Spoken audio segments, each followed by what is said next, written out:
that will be known as the Trey Yesavage game. 7 innings, 1 run, 12 strikeouts to 0 walks. He had 23 whiffs on 104 pitches. And I know if you watch the games, you've heard the broadcast, you've probably heard it a million times by now. But I just want to reiterate, the way that his season has gone is truly incredible. Starting at A ball, up to high A, double A, triple A, making the majors, and now in the World Series, throwing a 12 strikeout effort against the defending champions is just, from start to end, I don't know that I've ever seen something like that from a pitcher. It's been an amazing season, and it's going to be really interesting to see how the drafting public reacts to this in drafts next season.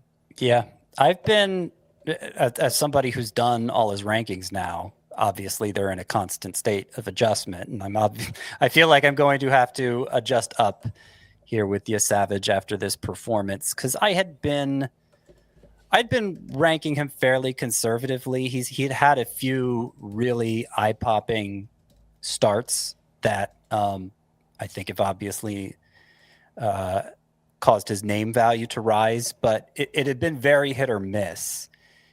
Because in between those great starts, just kind of like 3 walks, 4 runs, just meh starts, very mess starts. And I wasn't sure if that unique arm angle and the splitter, if that was something that was going to sustain in terms of how effective they were, or if the league would kind of get used to it.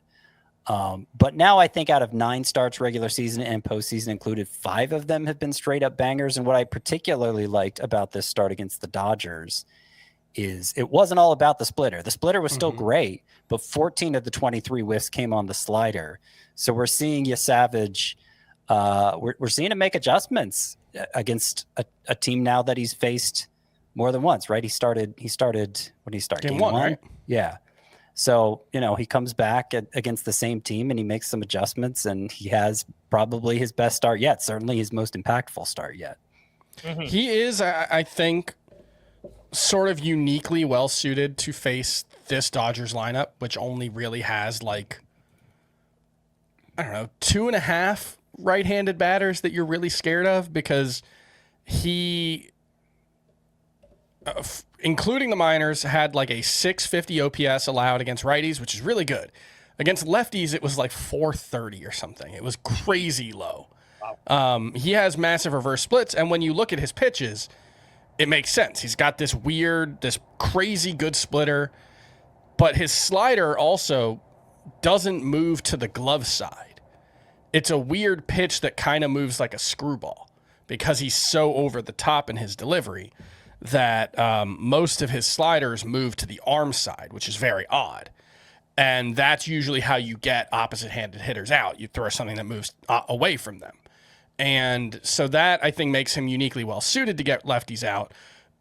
I still have a little bit of question about how this whole thing's going to work out in a full season against more righties. But and you'll notice, I think both times he started against the Dodgers, I think Tommy Edman hit right-handed against him both times, and Tommy Edman's obviously a switch hitter, so that kind of tells you the Dodgers, a very smart team, are aware of the platoon edge that Yesavage has on lefties. But I don't know if that slider can be a plus pitch for him.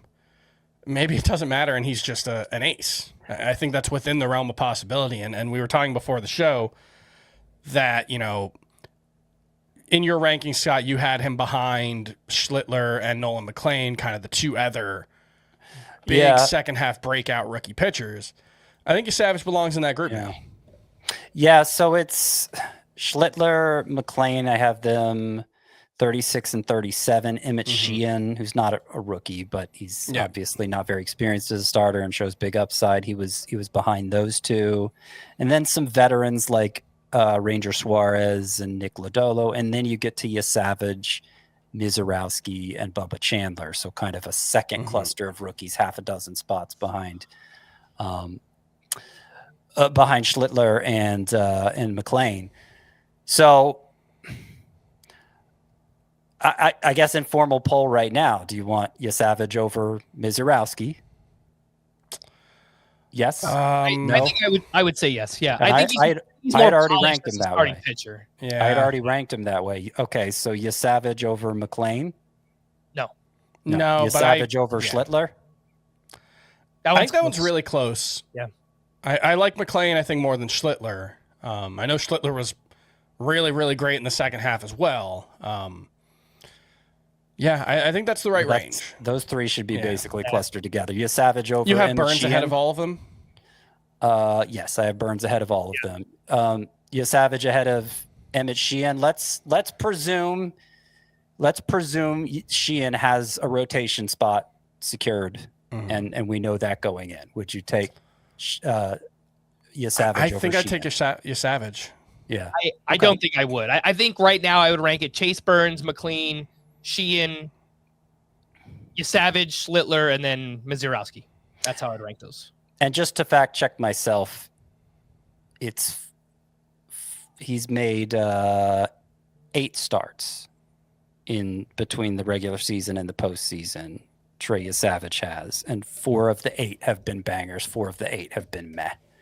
Yeah, and it might work out that way, right? I mean, when you rely on a splitter that much, obviously he has a good fastball. It's over the top. It's dominant. He has a slider as well. But, we've seen this with other splitter pitchers that, there could be inconsistencies, and obviously he still is a young pitcher. So, again, we might just get lots of highs and maybe some lows from Yesavage. Maybe he's a little bit inconsistent, but right now, I mean, flashing those highs, his upside looks very, very high for next season.